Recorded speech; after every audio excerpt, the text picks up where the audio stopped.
আসসালামু আলাইকুম। এটা আমার একটা বাংলা দেশি বট যেটাকে বলে, এটা সম্ভবত হ্যাঁ দেশি বট।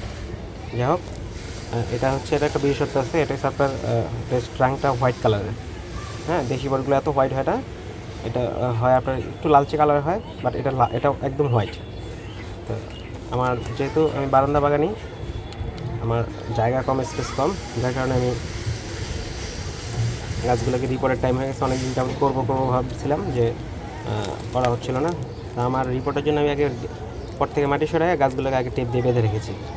মানে সবগুলো আগে পট এরকম টপ খালি করেছি, মানে ছোটো টপগুলোকে বড়ো টপে এনেছি, বড়ো টপগুলোটা আরও বড়োটা নিয়ে যাব। এইভাবে হচ্ছে যে আমার যেহেতু জায়গা কম, যার কারণে আমার একটা একটা করে পসিবল হয় না, আমি একবারে ধরে কাজ শেষ করছি। তো আমি সবগুলোকে এভাবে মাটি ছাড়িয়ে এরকম টেপ মেরে অন্ধকার জায়গায় রেখে দিয়েছিলাম। একদিন পরে আর কি আমি এটাকে পট করে দেবো, সেক্ষেত্রে গাছটা খুব সুন্দরভাবে গ্রো করবে। নতুন করে ভার্মি দিয়ে বা নতুন করে খাবার দিয়ে এটাকে আমি আবার পটিং করে দেবো। তো ভিডিও সাথে থাকেন। বাবা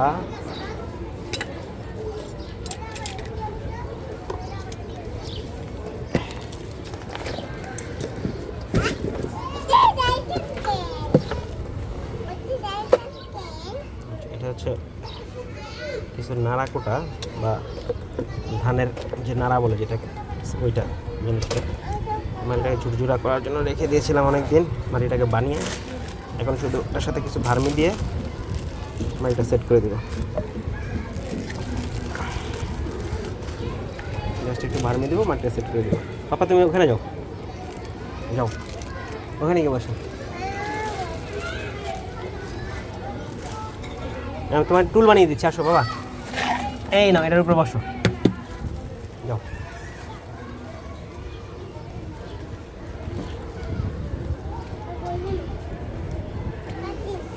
জি জি জি জি জি, এটা কী করলো স্বাদ?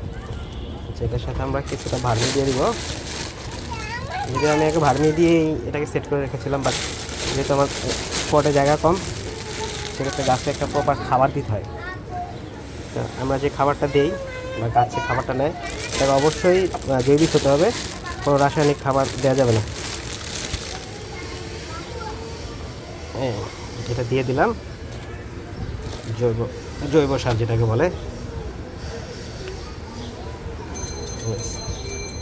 এবার গাছটাকে পটিং করার জন্য মাটিটা রেডি হয়ে গেছে অলরেডি আমার। এটাকে একটু খুলবো আমি। আজকে আপনাদের সাথে একটা গুরুত্বপূর্ণ তথ্য শেয়ার করবো, ভিডিওর শেষ দিকে বলে দিব। এটা আপনাদের অনেক কাজে আসবে।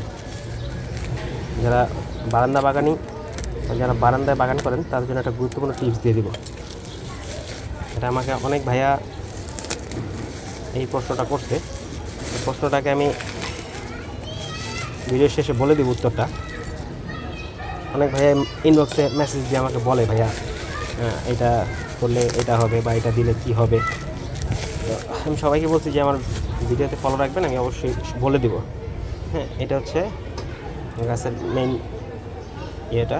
এটা আমি ছেটে মেটে রেখেছিলাম। এখন আমি আর কোনো রুট কাটবো না, রুট বলটাকে এরকম আস্তে রেখে দিব। এই অবস্থাতে আমি এটাকে পটিং করে দিব। তবে এটা যেহেতু একটু শিকড়টাকে এক্সপোজ করব, সেক্ষেত্রে আমি একটু উপরে রাখবো এবং গোড়ার মাটিটাকে ফেলে দিব, জাস্ট রুটগুলোকে এক্সপোজ করার জন্য। এটা অলরেডি এক্সপোজ করা আছে, তারপরও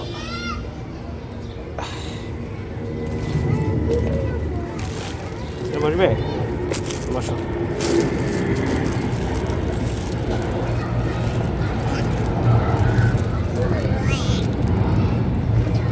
মাটিটা এভাবে ঝুরঝুরে করে দিয়ে চারিদিকে কয়েক দানা অসমকট,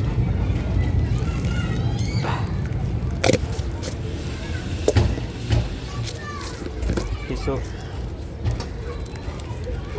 মাইক্রোনিউট্রিয়েন্ট, বলো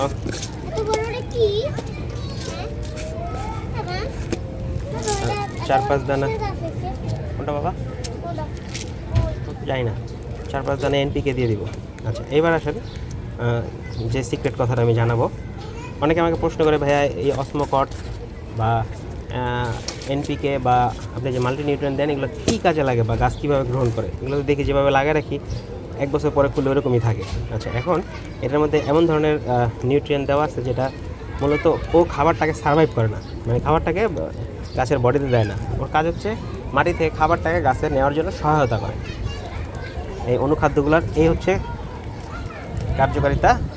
এটা একটা সিক্রেট, এটা অনেকে জানতে চায় যে ভাইয়া এতটুকু অসমোকট এটা এত দাম, হ্যাঁ এটা কেন এত দাম। তো এই সেই আসলে হচ্ছে কি এটা মাটিটাকে প্রপারলি মাটিটাকে উর্বর করে এবং গাছকে মাটি থেকে খাবার সংগ্রহ করার জন্য যে মিডিয়াটা কাজ করে সেটাই হচ্ছে আপনার এই অসমোকট এনপিকে এই জাতীয় যে রাসায়নিক আমি ব্যবহার করি এটা। তবে আপনি শুধু যে অসমোকট দিলেই আপনার গাছটা সুস্থ থাকবে ভালো থাকবে ব্যাপারটা এরকম না। আপনার মাটিটা অবশ্যই জৈবিকভাবে বানাতে হবে, আগে মাটিটাকে রেডি করতে হবে প্রপারলি, দেন আপনারা অসমোকট ইউজ করেন, সমস্যা নেই। বাট শুধু মাটিতে খাবার না থাকলে অসমোকট দিলে গাছের কোনো উপকার আসবে না। অবশ্যই মাটিতে খাবার থাকতে হবে। আপনারা পর্যাপ্ত পরিমাণে মাটিতে খাবার দিয়ে দেন অসমোকট ইউজ করেন, সমস্যা নেই। অনেকে ভাবে যে অসমোকটটাই বোধহয় মাটির খাবার, এটা আসলে অ্যাকচুয়ালি খাবার না, এটা হচ্ছে মাটির একটা মানে মিডিয়া, মাটি থেকে খাবারটাকে গাছ পর্যন্ত পৌঁছে দেওয়ার জন্য। এটার মধ্যে কিছু রাসায়নিক থাকে, ওইটা মাটি থেকে গাছ পর্যন্ত খাবারটাকে জাস্ট ক্যারি করে নিয়ে যায়।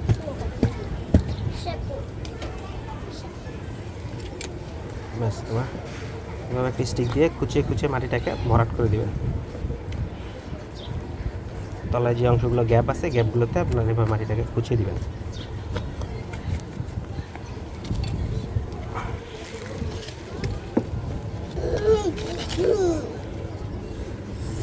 এক বিশাল কর্মযজ্ঞ চলতেছে, অনেকগুলো গাছ, সবাইকে রিপোর্ট করতে হবে।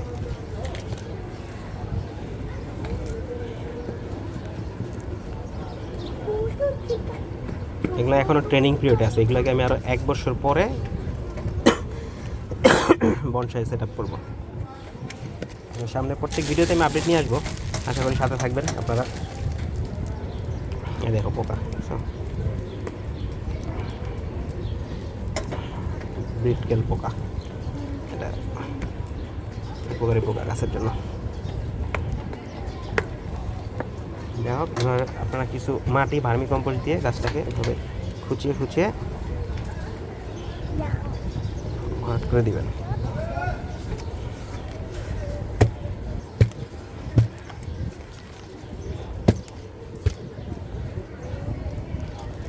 রূপটাকে একটু এক্সপোজ রাখলাম, দেখতে ভালো লাগবে, এটা মাঝে মধ্যে আমাকে প্রশান্তি দিবে।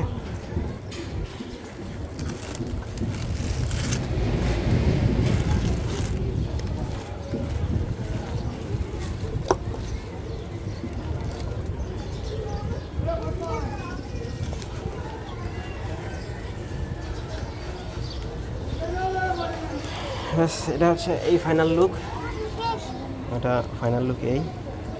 এটাকে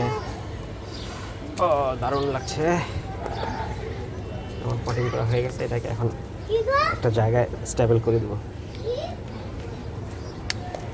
আর আরেকটা তথ্য দিই আপনাদের, ফাইকাস জাতীয় গাছ বা যে কোনো গাছ তারা নীরবে এক জায়গায় স্থির থাকতে পছন্দ করে।